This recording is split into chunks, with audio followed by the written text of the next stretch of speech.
everybody wants the same thing, even though it comes in different flavors. It's energy in the form of feeling important.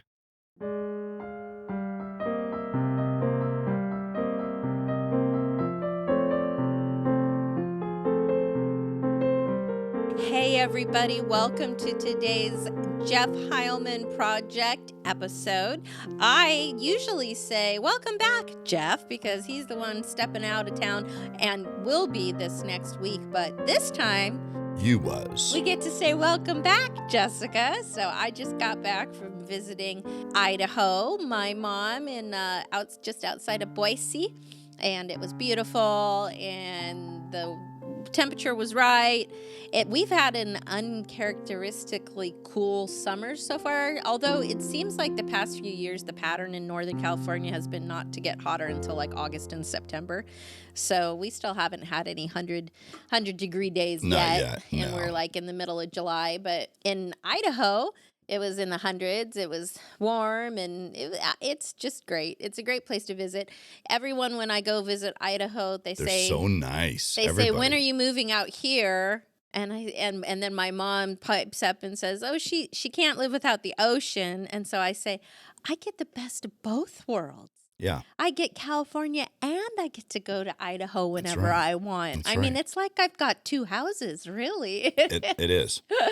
So anyhow, it was a great trip. Mom wrote a book. So if you guys are on Amazon, check it out. It's called Life Beyond Labels, and it's doing really well. We're going to go to a book fair in Frankfurt, Germany in October, where we're going to bring several hundred copies of the book, and she's guaranteed actually to sell them. So it's all pretty exciting. She told a good story, and I read it. I read all the way through it, and it was good for posterity, you know, having my mom's stories in a book, which is what this project is actually all about. We record podcasts weekly so that we can have something to leave to our kids and our kids' kids, and they can see how Grandma and Grandpa thought, how Mom and Dad thought. And what we're going to actually talk about today, a few weeks ago we mentioned that we just celebrated our 29th wedding anniversary. And so what we're going to be talking about today, a friend asked me if we could talk about what it means to build a bridge. And I think that building a bridge is very important in communication. And it goes along with what we've worked at and continuously attempted to do in our marriage in the last 29 years.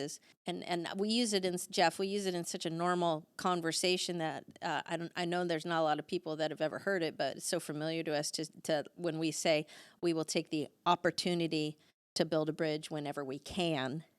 And so today's topic is bridge building and helping our audience to understand what it means, not only to build a bridge, but to take the opportunity when you can to build a bridge in relationships and business and whatever. So if you could do an intro or like help explain what it means to, where did we even hear for the first time the concept of building a bridge? I'm sure it was in a book we read. Well, in Isaiah, it says that you'll be the repairer of the breach, the restorer of paths to dwell in. And when I think about a bridge, I think of it as a path over difficult terrain or over water. So that we're called to that, like as the saints of God. And for those of you out there who may not believe like we do, that's totally fine. But as Christians, followers of Christ, whether you're Catholic or Episcopalian or Baptist, well, even just if you live by the golden rule or karma, good karma principle of like just, you know, connection and taking the opportunity to do something nice for somebody else. The first thing that I thought of when you talk, because by the way, folks, she never tells me in advance what the topics are going to be. So we have to fly off the cuff just a little bit unless we're preparing for somebody as a guest. But the first thing that I thought of was IMPROV, the Rob Johnstone book that we read that talks about the three aspects to improvisational comedy. It's amazing to me if we go back to Napoleon Bonaparte and the fact that his hospitals worked the way that they did, his triage hospitals, which, I mean, he killed 3 million soldiers of his own guys. So, you know, the hospitals were there to try to try to do damage control, and there was tons of damage, and not a lot of control, unfortunately. But they had some controls. And the thing that makes the field hospital work is the human being's propensity to get better. And it's effectively looking at constraint theory that says this person is going to get better, except they're missing an arm and they need a tourniquet, or except they've got shrapnel in their leg and they're going to get gangrenous in 2 weeks if they don't have it either amputated or surgically removed and are able to avoid, going septic. So if we look at the soldier's propensity toward getting better, and then we look at relationships have a propensity to do well if you can remove the blockers. Rob Johnstone, as a comedian, got sick and tired of having to submit all of his work in England in, I think, the 70s and 80s before the censor board. And could approve his jokes, could approve his stories, like whatever. you can write whatever you want, but everything's censored. And we have those same things for the FCC. And I think there's a place and a time and a genre where that's necessary. But he basically got sick and tired of it. And he said, well, what if there was no script? And he kind of becomes the proponent of the concept of improvisational comedy, not as something that was particularly funny, not as something that was particularly creative, but as something that could get around the taxation on creativity of censorship. And so he comes up with this 3-step algorithm for creating improvisational comedy. And the 3-step algorithm is this. Number 1, listen for the offers. Tina Fey says, if you want to be great at improvisational comedy, you have to really key into what the other person is saying and almost detach your subconscious mind from it so that you can amalgamate all the metadata of facial structures and impressions and tone and all the things that you've read and everything in the media, current events, etc., in order to put really good crowd work or improvisational comedy together. So listen for the offers is the first thing. The second thing for improvisational comedy, and I think this is directly related to building a bridge in communication, is yes and. So if you say to me, after we're done with the podcast, why don't we go get some dinner? Yes, and in addition to that, we'll probably get some margaritas if we're going to Mexican food, or a beer if we're going to sushi. Yes, and then we could come back and watch a movie or just hang out.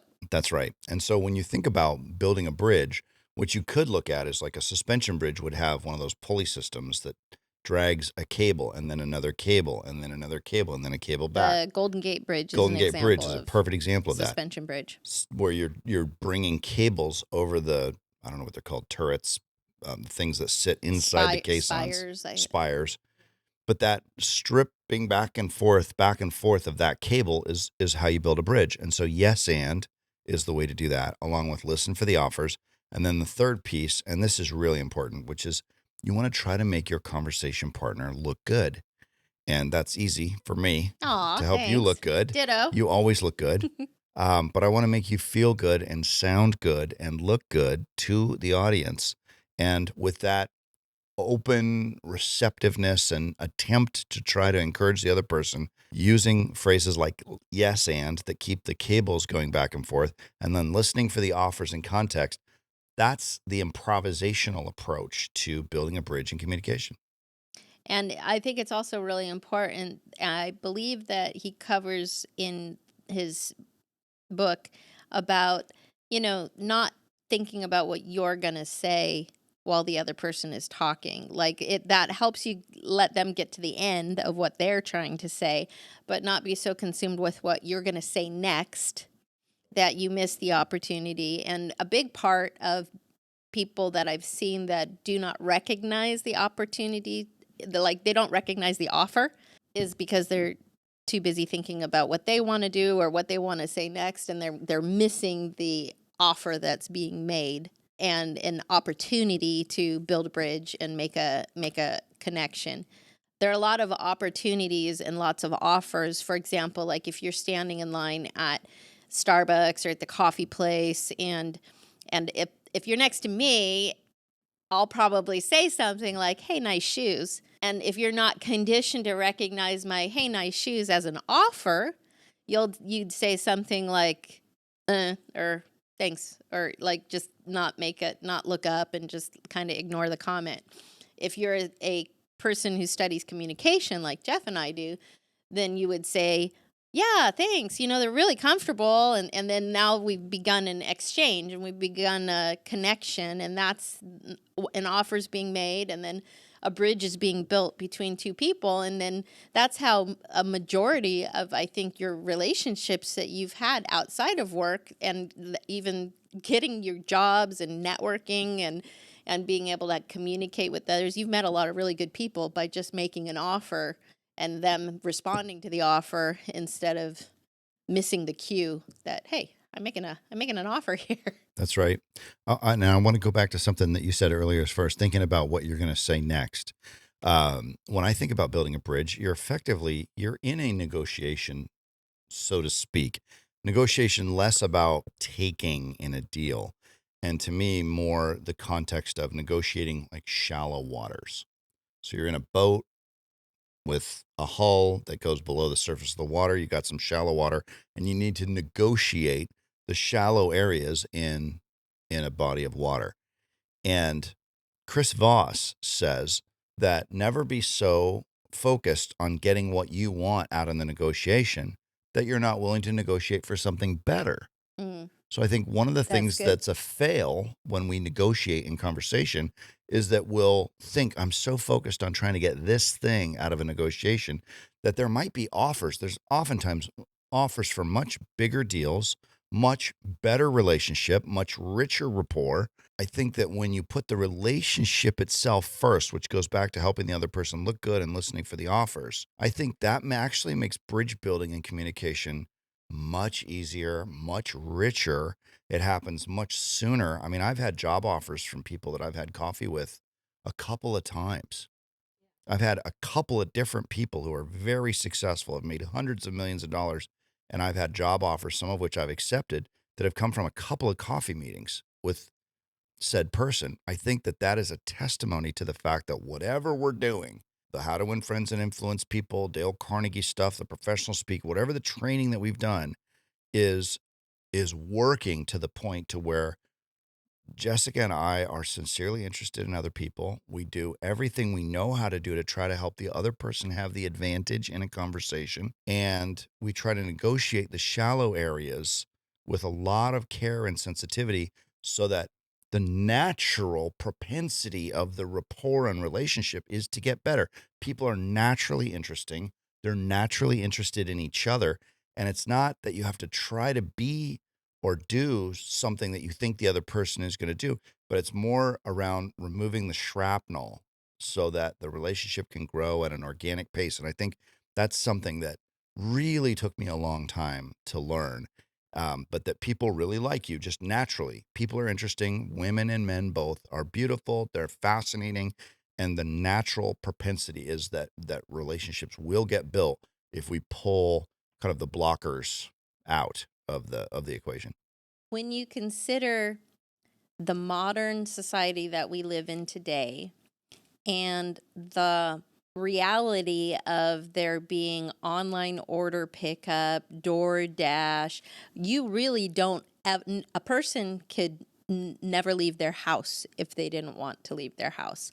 So I would go so far as to say that if you're actually standing in line with another human being who isn't just coming in to pick it up and leave, or what, they're legitimately standing in line next to you, the odds are pretty good that they're probably going to respond if you make an offer like nice shoes, nice hat, hey, that, because there's so much now available that we never have to leave our home, that if you see someone, they're probably actually secretly hoping that somebody will say, hi, how you doing? Or, wow, that's a nice, I mean, think about everything that has to go into putting our shoes on and putting our pants on and brushing our hair and putting on our hat and actually going and standing in line to get coffee, picking out our stretch pants and making sure that they match it. Like, there's so much that goes into going out because you don't have to go out. Nobody has to go out anymore.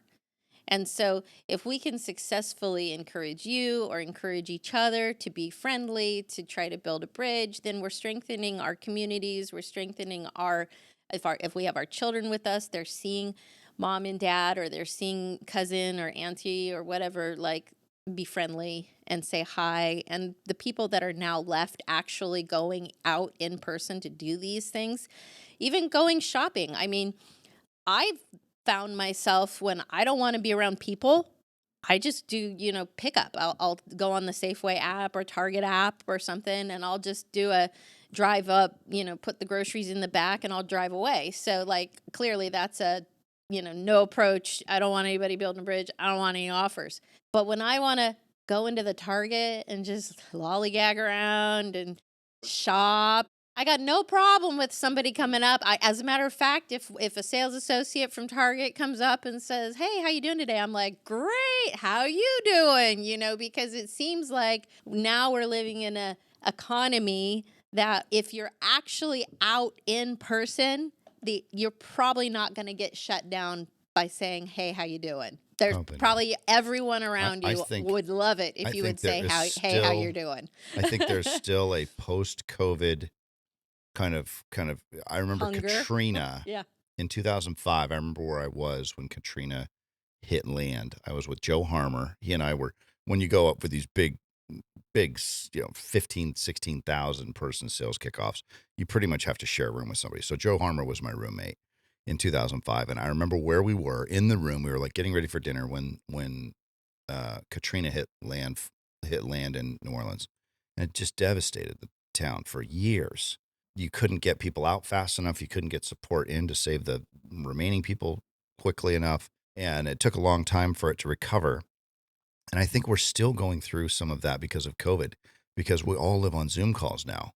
I mean, I used to travel 3 weeks a month, and I don't think I've done any trips for business this year that I can think of. Recently, and you brought up Nordstrom, recently we went and bought you some new shoes. There were only 2 sales guys on the floor, but because, he was such a good associate with us, that we're like, "Hey, can you?" And he's like, "Yeah, I'll go downstairs and I'll go get your, We had skin lotion." And really a very interesting, diametrically opposed experience. One guy was kind of rough. Yeah. Wanted to sell me a $1,500 pair of Gucci sneakers, which, I can't blame him for that. But as soon as I went walking over to the clearance rack, he was like, "Where?" I'm like, "I'd like to see these. Where'd he go?" The guy disappeared, right? Where'd he go? And then the other guy comes over, and we ended up spending over $1,000. Yeah. Which, granted, we're not here to talk about, money per se or how much we spent, but we were probably going to spend $600 or $800, but we probably spent $300 or $400 extra because I needed a belt and I needed some skincare and I needed some socks, and you went and pulled 3 shirts. Like, I almost got out for under $1,000, and then you were doing your business, finding Chris. I think his name was Chris. Yeah. Well, he was an He did a great job. He responded to the offers. We kept making offers, and he kept responding with yes and. Yeah, and it was right. it was a really good life application. It was a bridge. We built a bridge with this guy. Building a bridge. Yeah. We've got his card. When we go back, because he got a lot for that money. He got socks. He got 3 shirts. He got a pair of shoes. But you're going to need more shoes. Oh, and the hats. When I was in Idaho, we went out to dinner, and we went, my mom and Richard are very, we're all foodies. You and I, we live in California, they're from California. We're all foodies. We love good food, and we've been to some really nice restaurants. And this was a really nice restaurant, but it wasn't like anything we hadn't been to before. It wasn't like wow, this is incredible. But the server, Nate, great kid, was very personable.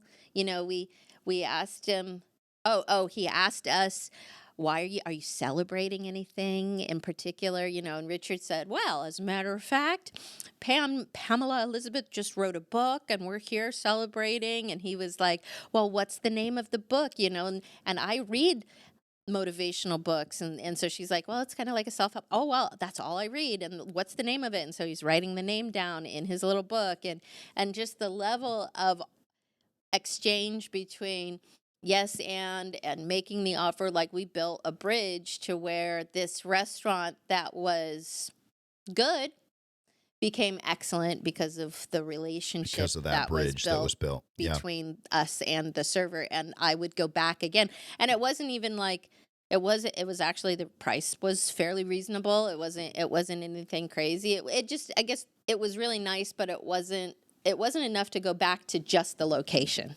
And it wasn't even enough to go back just for the food. But the fact that we had the ambiance and the food, but then the cherry on top was the service. And so we felt taken care that of. and felt Yeah. taken care of. And like now, just like we won't ever need to. I remember leaving the Nordstrom. You're like, we're never going to Nordstrom Rack ever again. Like, I would rather spend. We love Nordstrom Rack. I'd rather get one thing from Nordstrom and have a like top tier A-level experience than get 15 things from the Rack and have to be digging in bins and all that stuff. I've always been satisfied with purchases at Nordstrom. Yeah. Always. Yeah, and trust me, Service is great. Hey, I'm number one thrifter here. I love me some Goodwill and some thrifting. I mean, half the stuff I'm wearing. So honestly, I got the shoes at Nordstrom. I got the socks at Nordstrom, but I think the pants and the Italia hoodie, because we know it. But that for me, thrifting now is like boutique. It's like antique shopping. It's like you take your time, you get your coffee. It's like paint dry for me, but I know you love it. I'm glad you do. Man, I could take I love 3 hours going up and down the aisles at the thrift store. It's like it's antique shopping on a budget. I love it. So if we look at building a bridge, let's find another context we could use. Sure. What other contexts could there be with regard to building a bridge? Building a bridge in a marriage, building a bridge with a child.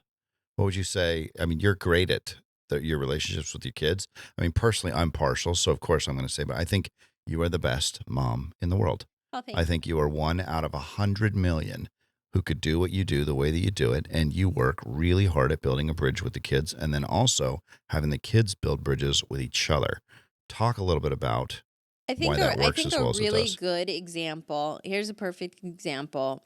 When your 5-year-old, my intention for this episode, if anybody were going to listen to any episode, would be if your child comes to you with a drawing, a crayon, a paper hat that they ripped and it looks hideous, or whatever, and they're coming to you wanting to show it to you, they're making an offer.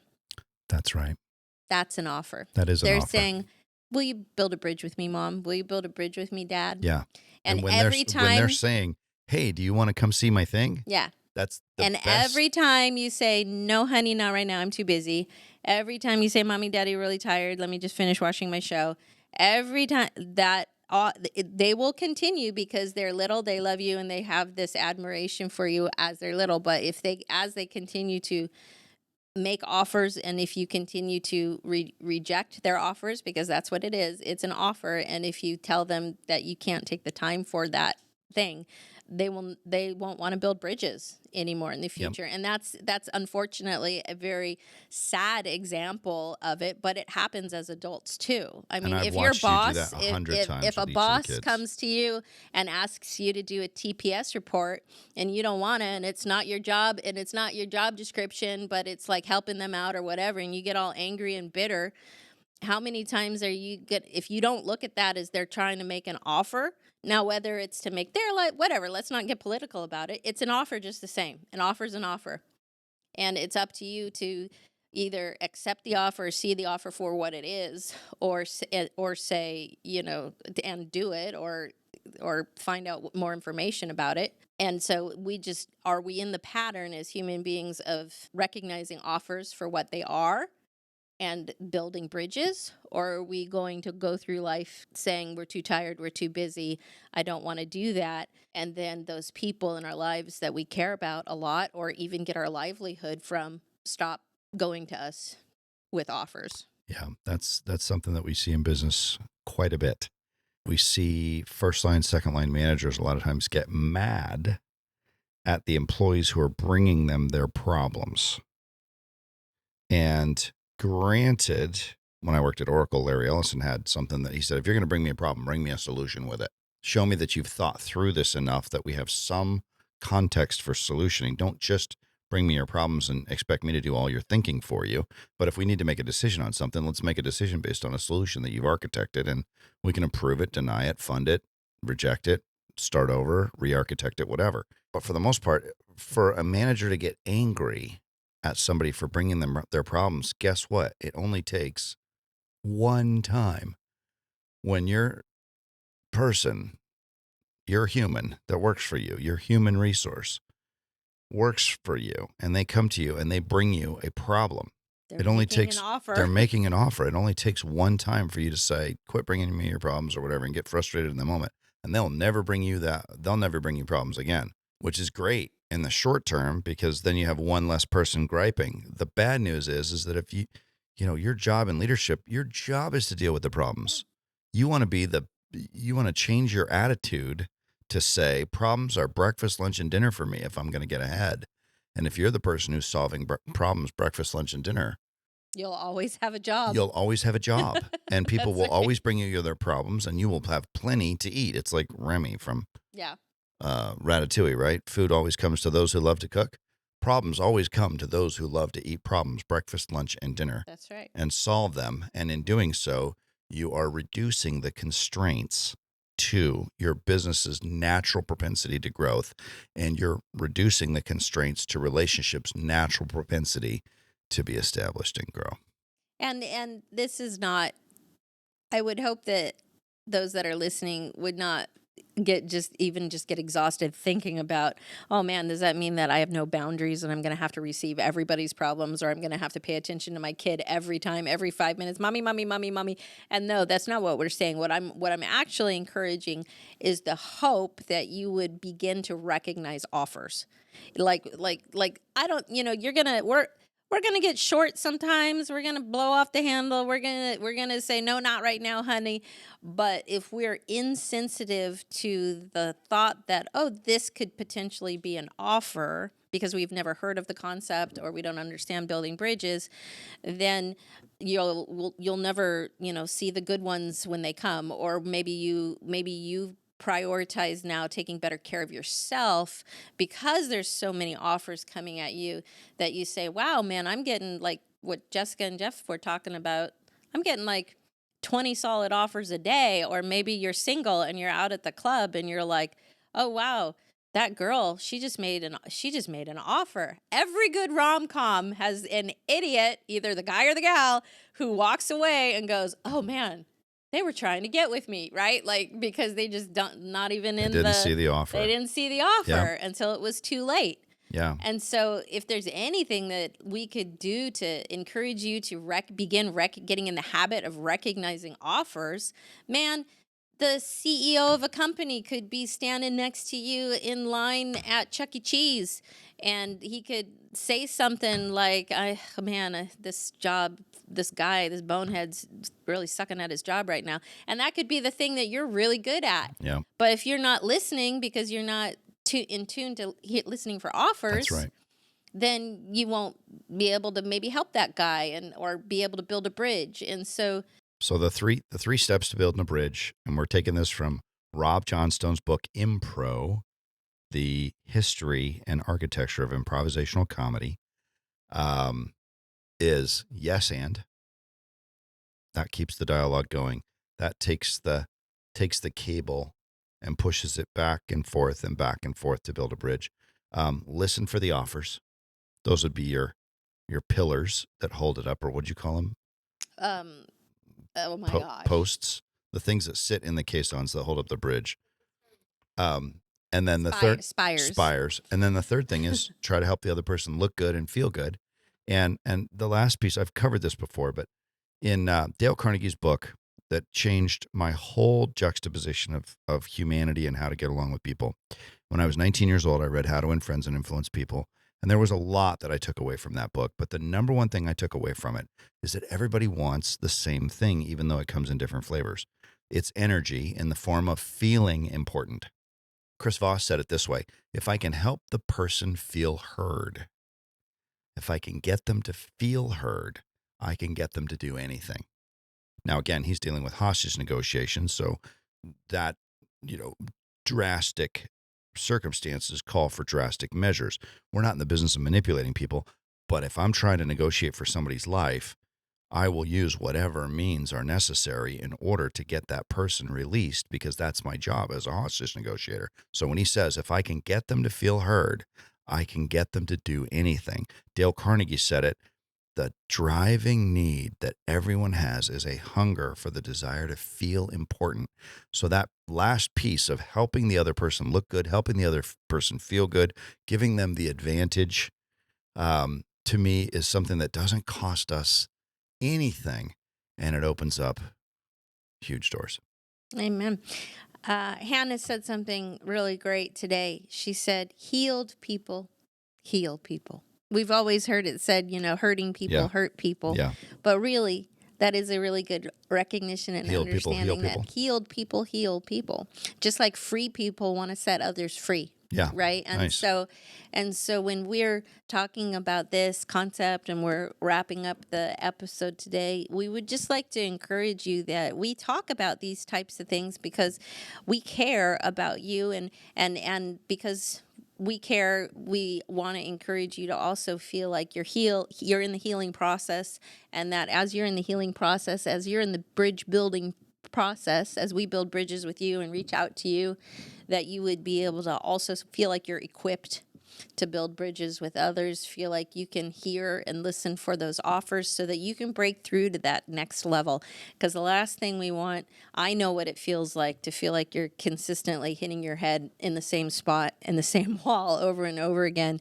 But yet, if I'm ignorant to not understanding the offers that are being made around me, then I'm just going to keep hitting my head in the same spot. So That's right. if you've enjoyed today's episode, if you'd like to comment or give us some feedback on how we're doing at the Jeff Heilman Project, we'd love to hear from you, and Especially the and haters. build some bridges. I love the haters. Those are the best. Let's build some bridges. Thanks for being with us, everybody. Have a great rest of your week. Have an awesome weekend. We'll see you next time on the Jeff Heilman Project. Cheers.